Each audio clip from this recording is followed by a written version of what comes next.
आप जो अपन देख रहे हैं वो देख रहे हैं 1857 की क्रांति के सैनिक कारण। इससे पहले अपने राजनीतिक, सामाजिक, आर्थिक कारण देख लिए। अब है सैनिक कारण कि आखिर अंग्रेजों ने सेना में ऐसा क्या किया जिसके कारण भारतीय सैनिक जो है वो अंग्रेजों से नाराज हो गए। तो यहाँ पर भी अंग्रेजों ने जो है सेना में भी जो है वो भारतीय सैनिकों के साथ शोषण और भेदभाव की नीति अपनाई। अब जैसे कुछ ऐसे कारण थे जो सैनिक कारणों में आते हैं, जैसे कि एक कारण तो ये है कि भारतीय सैनिकों के साथ किया गया भेदभाव। तो अंग्रेजों ने भारतीय सैनिकों के साथ क्या किया? भेदभाव किया। पद के आधार पर, वेतन के आधार पर और नियुक्ति के आधार पर। पद मतलब कि उसको ऊंचे पद नहीं दिए, बिल्कुल छोटे पद दिए। वेतन मतलब भारतीय सैनिकों को कम वेतन दिया जाता था और अंग्रेज सैनिकों को जो है वो ज़्यादा वेतन दिया जाता था। नियुक्ति का मतलब भारतीय सैनिकों को खतरनाक इलाकों में नियुक्ति दी जाती थी। वहाँ जहाँ युद्ध थे, जो खतरनाक एरिया थे, वहाँ नियुक्त किया जाता था भारतीय सैनिकों को, जबकि अंग्रेज सैनिकों को खतरनाक इलाकों में नहीं भेजते थे। तो पद के आधार पर, नियुक्ति के आधार पर और वेतन के आधार पर जो है भारतीय सैनिकों के साथ भेदभाव किया जाता था। एक कारण था ये। दूसरा कारण था भारतीय सैनिकों को जो है वो धार्मिक प्रतीकों के इस्तेमाल के ऊपर प्रतिबंध था।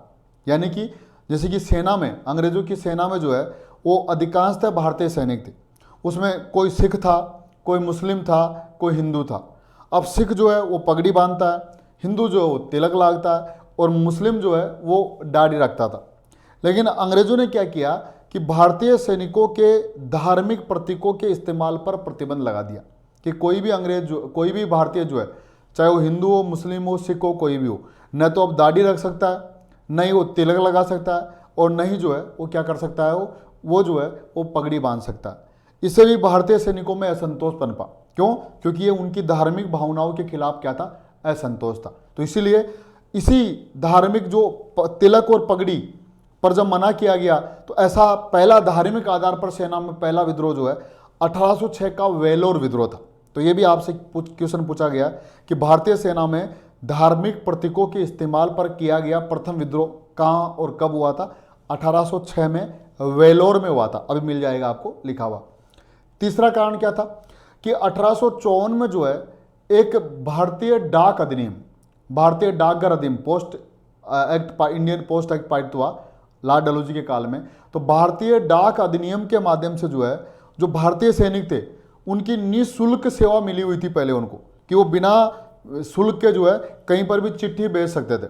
लेकिन जो 1854 का जो डाक अधिनियम आया लॉर्ड डलहौजी के काल में, उसके माध्यम से प्रतिबंध लगा दिया कि अब जो है वो डाक का इस्तेमाल करेंगे तो पैसा देना होगा। मतलब कि सैनिकों की जो निःशुल्क डाक सेवा थी उसको क्या कर दिया? बंद कर दिया। तो एक कारण ये भी था। इसके अलावा दो महत्वपूर्ण कारण हैं जो अभी डिटेल से बताऊंगा मैं आपको। एक तो है सामान्य सेवा भर्ती अधिनियम, ये लॉर्ड कैनिंग के काल में पारित हुआ। तो लॉर्ड कैनिंग के काल में सेना में दो नई चीज आई। एक तो है वो क्या है, वो एक तो हुआ भारतीय सेवा भर्ती अधिनियम, इसको बोलते हैं भारतीय सेना अधिनियम, भर्ती सेवा अधिनियम, इसको ये भी बोलते थे 1856 में।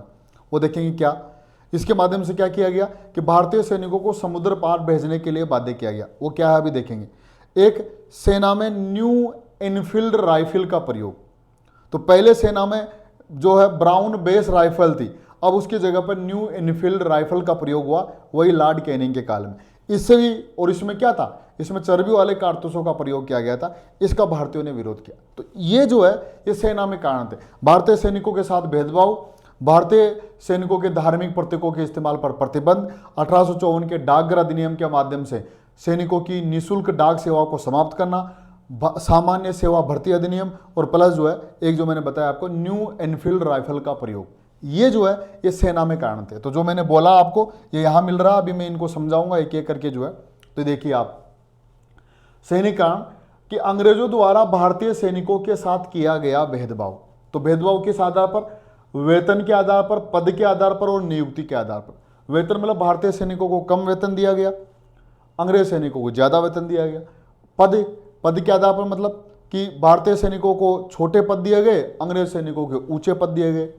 नियुक्ति, भारतीय सैनिकों को खतरनाक इलाकों में नियुक्ति दी गई और अंग्रेज सैनिकों को सुरक्षा स्थल पर जो है वो नियुक्ति दी गई। तो इससे भेदभाव किया गया, भारतीय सैनिकों में असंतोष पनपा इस कारण।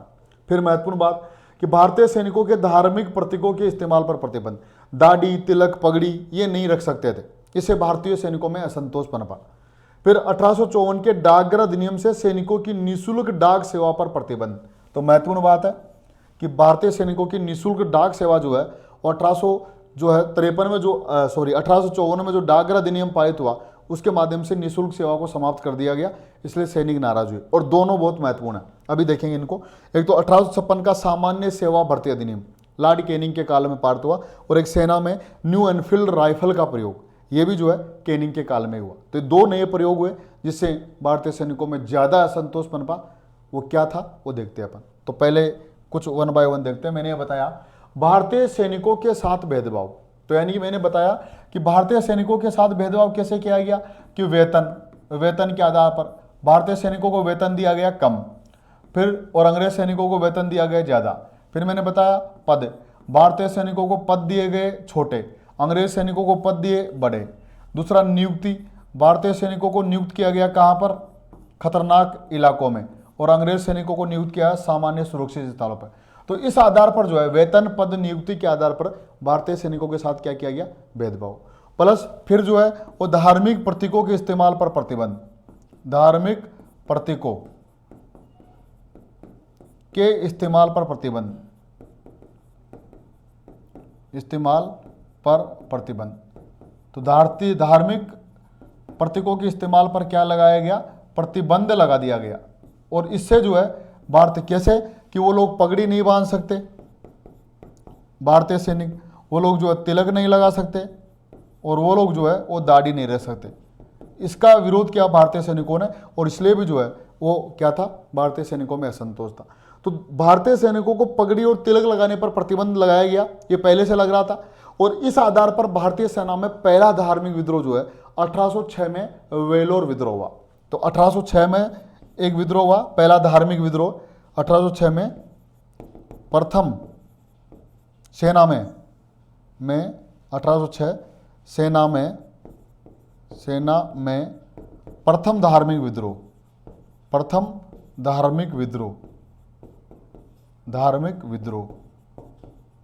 जो प्रथम धार्मिक विद्रोह हुआ वो 1806 में हुआ। और कहाँ पर हुआ, वेल्लोर विद्रोह, वेल्लोर, कर्नाटक में वेल्लोर जगह है। तो वेल्लोर विद्रोह हुआ क्यों, क्योंकि उनको जो है वो धार्मिक प्रतीकों के इस्तेमाल पर क्या लगा दिया गया था, प्रतिबंध। तो सेना में धर्म जब उनके प्रतीकों को रोका गया, प्रतीकों के इस्तेमाल पर, तो पहला विद्रोह धार्मिक विद्रोह 1806 का वेल्लोर विद्रोह था, जो धार्मिक प्रतीकों के इस्तेमाल पर प्रतिबंध के खिलाफ हुआ था, और ये हुआ था 1806 में वेल्लोर विद्रोह। तो सेना में प्रथम धार्मिक विद्रोह था, ठीक है। तो यही देखिए पहले जो मैंने नोट करके इसी लाइन को लिख रखा है कि भारतीय सेना में प्रथम धार्मिक विद्रोह 1806 का वेल्लोर विद्रोह था, जब सैनिकों को तिलक एवं पगड़ी के प्रयोग पर प्रतिबंध लगाया गया, तब सैनिकों ने क्या कर दिया, विद्रोह कर दिया। तो भारतीय सेना में प्रथम धार्मिक विद्रोह कौन सा था, 1806 का वेल्लोर विद्रोह। अब देखिए आगे जो सामान्य सेवा भर्ती अधिनियम, एक एक्ट बना, और ये एक्ट बना किसके काल में, ये जो एक्ट बना ये बना लॉर्ड कैनिंग के काल में।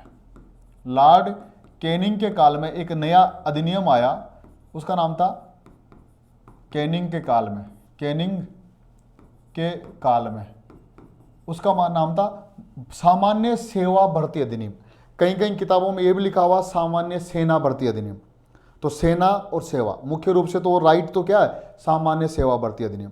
तो यानी कि एक अधिनियम लाया गया, उसमें यह प्रावधान किया गया कि भारतीय सैनिकों को कहीं पर भी भेजा जा सकता। अब हुआ क्या था कि पहले हमारे यहाँ धर्म में जो है समुद्र की यात्रा करना या समुद्र पार जाना जो है वो धार्मिक रूप से भ्रष्ट माना जाता था, कि अगर कोई व्यक्ति धर्म समुद्र की यात्रा कर लिया या समुद्र से बाहर चला गया तो फिर उसको धर्म से भ्रष्ट कर दिया जाता था। इसका फायदा उठाया किसने, अंग्रेजों ने। इसका जो है ब्लैकमेल किया, और उसको अंग्रेजों को पता था कि हम इस सैनिकों को अगर समुद्र से बाहर भेज दे तो फिर क्या करेंगे, हम इन सैनिकों को इनके लोग जो है वो अपनाएंगे नहीं। तो क्या हुआ कि इन्होंने एक अधिनियम पारित कर दिया, और उस अधिनियम का नाम था सामान्य सेवा भर्ती अधिनियम। तो पहले तो भारतीय लोग विरोध करते थे कि हम बाहर नहीं जाएंगे, समुद्र पार नहीं जाएंगे, कभी भी युद्ध होगा। तो अब लॉर्ड कैनिंग के काल में एक अधिनियम पारित हो गया, और उस अधिनियम के माध्यम से ये प्रावधान कर दिया गया कि जो भी सेना में भर्ती होगा, चाहे कोई भी भारतीय हो, जो भी सेना में भर्ती होगा उसको कहीं पर भी नियुक्ति दी जा सकती है। और सीधा सीधा इशारा किधर था? समुद्र पार भेजने की तरफ। तो यानी कि सामान्य सेवा भर्ती अधिनियम के माध्यम से भारतीय सैनिकों को समुद्र पार भेजने के लिए जो है वो बाध्य किया गया, यानी कि उनको मजबूर किया गया कि इस अधिनियम के माध्यम से, इस अधिनियम के माध्यम से, अधिनियम के माध्यम से भारतीय सैनिकों को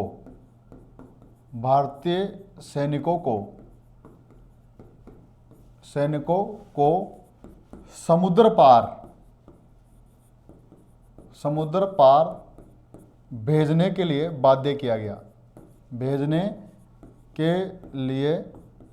बाध्य किया गया। तो बहुत महत्वपूर्ण था ये, बाध्य किया, क्योंकि अंग्रेजों को ये पता था कि इन सैनिकों को हम अगर बाहर भेज देंगे एक बार तो फिर वापस लाएंगे तो फिर क्या होगा कि इनके लोग स्वीकार नहीं करेंगे, और जब इनके लोग स्वीकार नहीं करेंगे तो फिर ये मजबूरी में हमारे पास ही रहेंगे, सेना में रह जाएंगे। इसलिए तो हुआ क्या था, इसी समय 1856 में आप देखोगे कि ये मान लीजिए नक्शा है और यहाँ पर पड़ता है बर्मा था। तो जब आंग्ल बर्मा युद्ध हुआ 1856 में, 1854 से लेकर के 1856 के बीच में आंग्ल बर्मा युद्ध हुआ, तो सैनिकों को क्या किया इन लोगों ने कि ऐसे तो देखा जाए तो ये जुड़ा हुआ था बर्मा, तो सेना को यूं भेजा जा सकता था। लेकिन 1854-56 में जब आंग्ल बर्मा युद्ध हुआ तब भारतीय सैनिकों को यहां से यूं भेजा गया जानबूझ करके। क्यों? क्योंकि समुद्र पार भेजना था, उधर से भी जा सकते थे वो, लेकिन जानबूझ करके भारतीय सैनिकों को इधर से इधर भेजा गया। अब इससे जब समुद्र पार चले गए तो युद्ध में लड़कर के तो आगे, जैसे ही वापस आया तब अंग्रेजों ने क्या कर दिया, जो सैनिक गए थे उन सैनिकों को जो है वो सेना से निकाल दिया। अब वो न घर के रहे न घाट के रहे। क्यों? क्योंकि जब उनको ये समुद्र पार चले गए तो घर वालों ने उनको धर्म से और समाज से बेदखल कर दिया, बाहर निकाल दिया, और जब वापस आकर के लौटे तो इनकी नौकरी भी चलेगी क्योंकि सेना से भी इनको निकाल दिया। तब ऐसी स्थिति में क्या कर दे, तो इससे भारतीय सैनिकों में बहुत बड़ा असंतोष पनपा, और ये तुरंत 1857 से एक साल पहले की बात है, तो तुरंत सेना में वो तीव्र गति से असंतोष पनपा। तो आपसे क्वेश्चन क्या पूछेगा कि सामान्य सेवा भर्ती अधिनियम क्या था, किसके काल में पारित हुआ? लॉर्ड कैनिंग के काल में। क्या था कि इसके माध्यम से भारतीय सैनिकों को समुद्र पार जो है भेजने के लिए क्या किया गया, बाध्य किया गया। ये प्रावधान किया गया था कि भारतीय सैनिकों को कहीं पर भी भेजा जा सकता है, ये प्रावधान किया गया था। इसका विरोध किया, सेना में असंतोष पनपा, और यही असंतोष जो है 1857 की क्रांति का क्या बना, कारण बना। ठीक है, तो ये सामान्य सेवा भर्ती अधिनियम 1856 लॉर्ड कैनिंग के काल में सामान्य सेवा भर्ती अधिनियम पारित हुआ। किसके काल में? लॉर्ड कैनिंग के काल में, जिसके तहत भारतीय सैनिकों को समुद्र पार भेजने हेतु बाध्य किया गया। इस एक्ट के खिलाफ भारतीय सैनिकों में क्या पनपा? तीव्र असंतोष पनपा। ठीक है, तो ये हो गया सामान्य, मोस्ट कर लेना इसको, सामान्य सेवा भर्ती अधिनियम क्या है। अब देखिए न्यू एनफील्ड राइफल का प्रयोग। अब देखिए एक बहुत अच्छा, बहुत बढ़िया प्रयोग था कि पहले सेना में हो रहा क्या था कि 1856 से पहले, 56 इससे पहले, अगर पहले की बात करें अपन, तो पहले सेना में जो बंदूक आती थी उसका नाम था ब्राउन बेस बंदूक, ब्राउन बेस राइफल, पुरानी ब्राउन बेस राइफल। तो पुरानी जो थी वो थी ब्राउन बेस राइफल। जो पहले प्रयोग हो रही थी उस बंदूकों का नाम था ब्राउन बेस राइफल। लेकिन इसके बाद में क्या हुआ, बाद में 1856 में ही जो है नया प्रयोग आ गया, और किसके काल में? लॉर्ड कैनिंग के काल में आया, लॉर्ड कैनिंग के काल में, लॉर्ड कैनिंग के काल में आया। और एक अब नई न्यू एनफील्ड राइफल का प्रयोग शुरू हो गया, प्रयोग प्रारंभ हुआ। और इसमें जो है चर्बी, गाय और सुअर की चर्बी लगी होती थी इसमें, यह चर्बी वाले कारतूसों का प्रयोग होता था इसमें। यूं कहें अपन, चर्बी वाले कारतूसों का प्रयोग होता था इनमें जो है।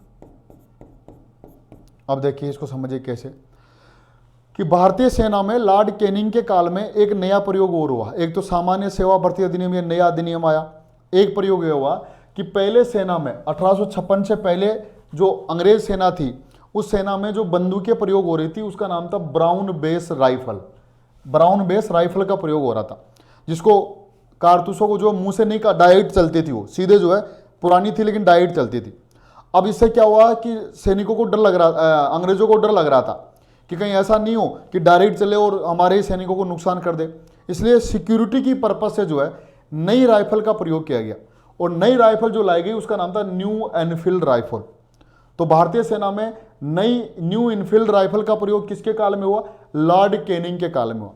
न्यू एनफील्ड राइफल का प्रयोग हुआ जिसमें चरबू वाले कारतूसों का प्रयोग किया गया था। इसमें क्या था, पहले वाली जो बंदूकें थी उसके अंदर ही गोली लगी होती थी, बस उसको चलाना होता था, जैसे पिस्टल में गोली रहती है चलाते हुए।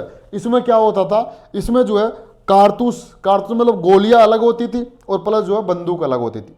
लेकिन जब यूज करना होता था तो उस बंदूक को जो है उसमें तोड़ करके मुंह से और उसमें डालना होता था गोली को, जो है बंदूक में, जैसे अपन कभी बॉम्ब आता ना यूं तोड़ करके फिर फेंकते हैं अपन यूं, तो वैसे ही जो कारतूस थे मतलब गोलियां थी उसको मुंह से तोड़ करके और फिर जो है उसमें लगाना पड़ता था बंदूक में, जो उसको बोलते चर्बी वाले कारतूस। तो उस कारतूसों के ऊपर चर्बी लगी होती थी और सेना में ये अफवाह फैल गया, हालांकि ये सही था, बाद में अफवाह नहीं थी, कि ये जो नए कारतूस प्रयोग हो रहे हैं न्यू एनफील्ड राइफल में, उसमें गाय और सुअर की चर्बी लगी हुई है, क्योंकि उसको जो है थोड़ा सा गीला रखने के लिए, सॉफ्ट रखने के लिए गाय और सुअर की चर्बी। अब गाय का अगर गाय की चर्बी लग रही है इसका मतलब हिंदू प्रयोग नहीं करेंगे, और सुअर की चर्बी लग रही है इसका मतलब मोमडन जो है प्रयोग नहीं करेंगे। तो भारतीय सैनिकों ने जो है इसका विरोध किया, न्यू एनफील्ड राइफल का जो है विरोध किया, और यही विरोध जो है वो 29 मार्च 1857 को जो है चर्बी वाले कारतूसों की घटना में तब्दील हो गया, जब जो है मंगल पांडे ने सैनिकों को गोली लगा दी। तो वो देखेंगे तात्कालिक कारण अलग, सिर्फ मैं इतना बता रहा हूं आपको कि न्यू एनफील्ड राइफल का प्रयोग हुआ। तो आपसे क्वेश्चन क्या पूछेगा कि भारतीय सेना में न्यू एनफील्ड राइफल का प्रयोग जो है किसके काल में किया गया? लॉर्ड कैनिंग के काल में। इसमें किसकी चर्बी लगी होती थी? चर्बी वाले कारतूस का प्रयोग होता था, जिसमें गाय व सूअर की चर्बी का प्रयोग किया गया था। जो न्यू एनफील्ड राइफल है इसके प्रशिक्षण देने के लिए कहां पर ट्रेनिंग सेंटर बनाया गया था? अंबाला में। तो ध्यान रखना, इसका प्रशिक्षण केंद्र कहां था? अंबाला में था, अभी मिल जाएगा लिखा हुआ आपको।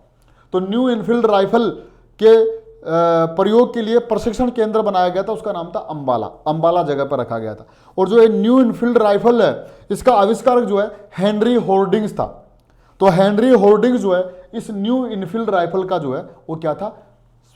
आविष्कारक था। यही लाइन जो है आपको लिखी हुई मिल रही है यहां पर ही, ये देख लीजिए।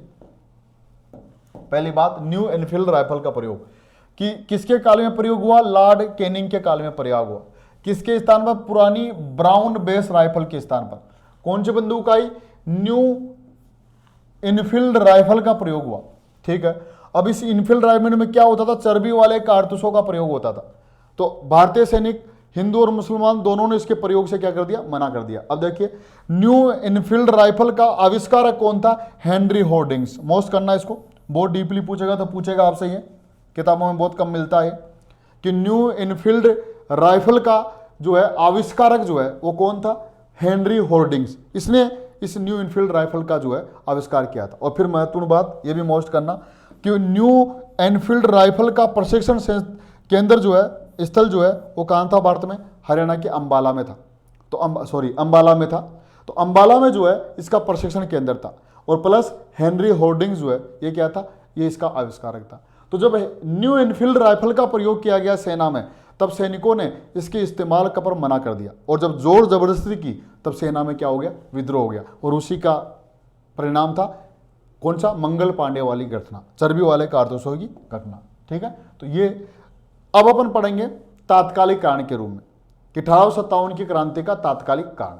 तो ये तात्कालिक कारण भी सैनिक कारण से ही संबंधित था।